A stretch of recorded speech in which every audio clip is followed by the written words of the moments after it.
Good morning, Pioneers. Today is Wednesday, March 6th. My name is Hallie Whistler. And I'm Sam Martin, and this is your weekly premiere of the press.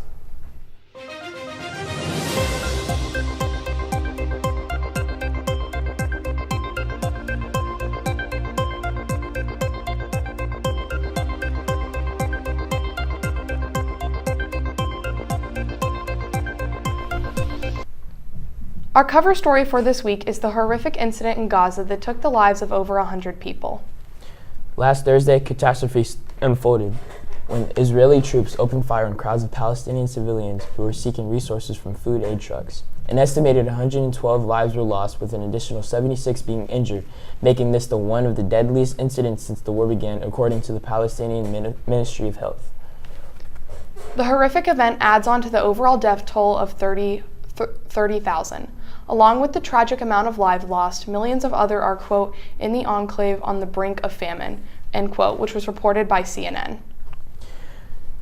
CVS and Walgreens recently received federal certification to start dispensing abortion pills in states where it is legal to do so. Mifepristone is one of the two drugs used in medication abortions. This prescription drug will be available at CVS in Massachusetts and Rhode Island to start. The company says they plan to expand to other states where the drug is legal. Walgreens will be dispensing the drug at some of their locations in states such as New York, Pennsylvania, Massachusetts, Illinois, and California.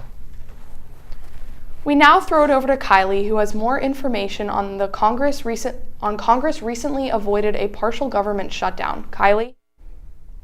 Thank you, Hallie. The United States Senate recently voted 77-13 to approve a short-term spending bill. The passing of this bill gives Congress more time in order to work on their long-term funding plans, and it is helping to avoid a partial government shutdown. The stopgap bill was part of a larger bipartisan agreement and included an agreement on 6 out of the 12 annual spending bills. The stopgap bill will give leaders until March 22nd to finish work on the remaining 6 bills. House Speaker Mike Johnson, Senate Majority Leader Chuck Schumer, Senate Minority Leader Mitch McConnell, and the House and Senate Appropriations leads released a statement saying, quote, "The remaining 6 appropriations bills, Defense Financial Services, and General Government, Homeland Security, Labor, HHS, Legislative Branch, and State and Foreign Operations, will be finalized, voted on, and enacted prior to March 22nd. End quote. Now I take a deeper look into the Texas border. Here's more. Hey Pioneers, let's take a look at the situation that occurred at the U.S.-Mexico border.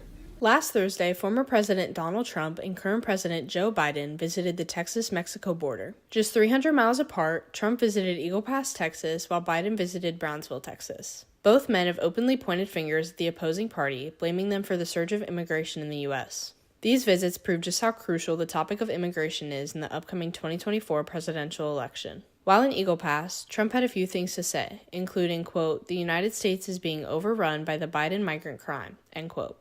He later added that Biden has, quote, "the blood of countless innocent victims," end quote, on his hands. This comes days after a University of Georgia nursing student was killed on a run by an undocumented Venezuelan immigrant. While in Brownsville, Biden called upon Trump to help pass the bipartisan border security deal in the Senate, which earlier last month was blocked by Republican lawmakers. Biden called on Trump to join him in calling on Congress to pass the, quote, "toughest, most efficient, most effective border security this country has ever seen," end quote. According to whitehouse.gov, the bill would, quote, "make our country safer, make our border more secure, and treat people fairly and humanely while preserving legal immigration consistent with our nation's values," end quote. That's all for today, Pioneers. Now back to the desk.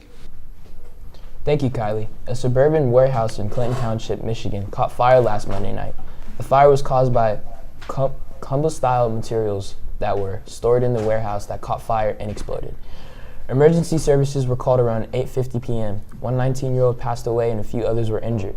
The Clinton Township Police have told people to, quote, "stay inside and be safe," end quote, as there is still a danger of explosions in the area. The Biden administration has been taking steps to create new rules in relation to credit card debt. The Consumer Financial Protection Bureau finalized a rule Tuesday that will cut the typical credit card late fee down as much as $33. Normally, late fees can be anywhere from $41 to $32, and with the new rule, it will be around $8. The Biden administration has claimed that this will save American families around $10 billion.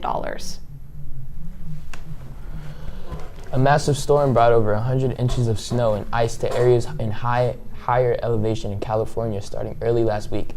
This massive blizzard helped to bring rainfall and fill up rivers in the state, which has been facing a bad drought this winter season. Many seasons in the state have surpassed their annual rainfall expectation due to the storm and are very thankful for the snow and the rain. This storm is making Californians hopeful that the drought will be over with the spring approaching. There has been a boom of people adopting pets from shelters in Pennsylvania this past month. One shelter in Adams County is empty for the first time in 47 years. One of the employees stated they are, quote, beyond excited, end quote, and hope people keep adopting pets in the future. Thanks, Pioneer. That's all we have for today. Thanks for watching. For the press, I'm Hallie Whistler. And I'm Sam Martin. Make sure to tune in next week, Wednesday, for more national news, and have a great day.